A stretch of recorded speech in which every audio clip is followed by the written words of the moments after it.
You've probably heard of the Book of Ruth, right? It's one of those classic stories from the Bible. But what if I told you that this familiar tale of loyalty and love is hiding a pretty incredible secret? Today, we're going to peel back the layers on this thing because our source material suggests it's not just a story, it's a prophecy about the end of the world. So at first glance, it's this really beautiful story. You've got Ruth, a woman from a foreign land who's just lost her husband. Instead of going home, she sticks with her mother-in-law, Naomi, and follows her back to Israel. Through just sheer loyalty and hard work, she ends up finding protection and even love with this guy named Boaz. It's a wonderful story of redemption, and it all happens during a harvest. But here's the thing. That whole harvest setting, it might not be just scenery. It could be the key to everything. The sources we're looking at propose that this simple tale is actually a profound prophecy about the final days. I know, it's a bold claim, so let's dig in and see just how the pieces fit together. To really get this, we need to look at the Book of Ruth in a whole new way. It's not just one single story. Think of it more like a text with 3 different levels of meaning. And with each level we unlock, we get closer to a much deeper truth. So think of it like we're leveling up, right? We're going to start at the beginner level, the most obvious meaning. Then we'll move up to the intermediate.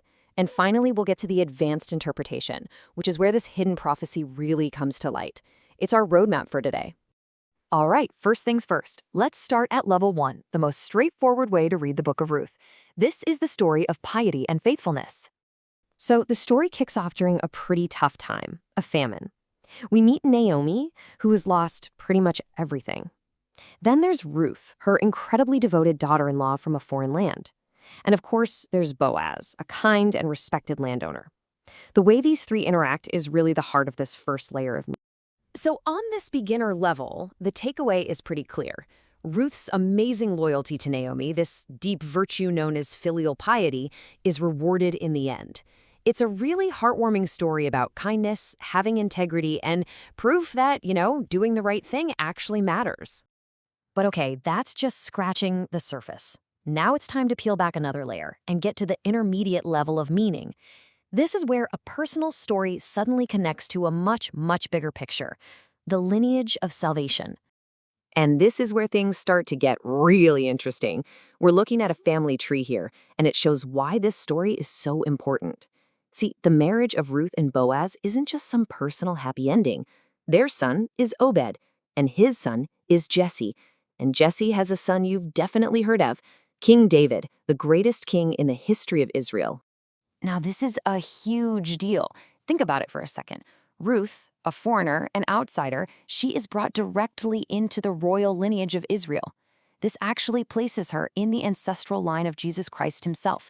It's this incredible hint that God's plan for salvation was always meant to include people from all nations, not just one. Pretty amazing, right? But what if I told you there's still one more secret hidden in this book? The biggest one of all is still waiting for us. Okay, this is it. We've reached the advanced level, the final secret. This is where the story of love and lineage completely transforms into a prophecy about the end times, and it all revolves around that one central theme, the harvest. The key that unlocks this whole final level is what our source calls the secret of the harvest. The entire story, remember, happens during the barley and wheat harvests. And in this interpretation, that is absolutely not a coincidence. It's a powerful, powerful symbol. So, what does the harvest symbolize? Well, it represents God's eschatological plan. That's kind of a fancy word for talking about the end times. It points to the final judgment and the great gathering of people for salvation. Basically, the harvest becomes a metaphor for the final chapter of all of human history. And this isn't some random idea. It connects right back to the New Testament. In the Gospel of Matthew, Jesus uses this little parable about seasons. He says, when you see the signs, you know that summer is near. And our source material interprets summer as a code word for harvest time, the time of judgment and salvation. So picture this. In the Book of Ruth, you've actually got 2 harvests happening at the same time. You've got the main harvest, the one being worked by the landowners, which represents God's chosen people, the Jews. But then you have Ruth's, the foreigner, the Gentile, and she's gleaning what's left behind. This symbolizes a second harvest, God's grace reaching out to all the other nations of the world. And this, right here, is where it all comes together. The marriage of Boaz, the Jew, and Ruth, the Gentile, becomes this beautiful and powerful symbol. It represents the joining of these two groups. It's about God's plan for universal salvation, a vision of unity where all nations, all people, are finally brought together. Okay, let's zoom out for a second and put all these pieces together. When we see the story through this lens, through the lens of this final harvest, what's the ultimate message? Well, the story's meaning just explodes, doesn't it?